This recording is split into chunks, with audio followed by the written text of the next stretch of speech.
জাকির ভাই, হ্যাঁ ভাই। আপনার বোন তো হচ্ছে কেক বিক্রি করে হচ্ছে গরু কিনতেছে। তাই ভালো। আপনি কেক বিক্রি করে আইফোনও কিনতে পারলেন না, একটা গরু কিনে অন্তত দেখান। ইনশাআল্লাহ আল্লাহ যদি বাঁচায় রাখে, রিজিকের মালিক হচ্ছে আল্লাহ।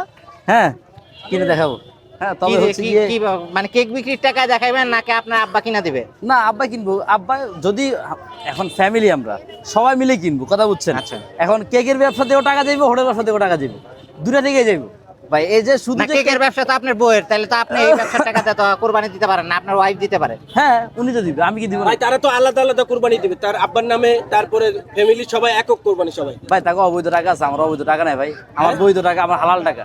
একটাই দিবেন আপনারা? আমরা একটাই দিব, ছোটখাটো দেখে দিব। আহামরি একদম ওই যে ডোনাল্ড ট্রাম্প হচ্ছে, ওই নরেন্দ্র মোদী, ভাই ডোনাল্ড ট্রাম্প নরেন্দ্র মোদীর আমাকে সমর্থন নাই, ওনাদের আছে, দিতে পারবো। অবৈধ টাকা আছে, দিতে পারবো। আমার অবৈধ টাকা নেই, আমার বৈধ টাকা, হালাল টাকা। আমি ছোট্ট একটা গরু কিনবো, আলহামদুলিল্লাহ। চয়েসফুল, বাজারে সব থেকে সুন্দর গরু কিনবো, তাও ছোট, আলহামদুলিল্লাহ।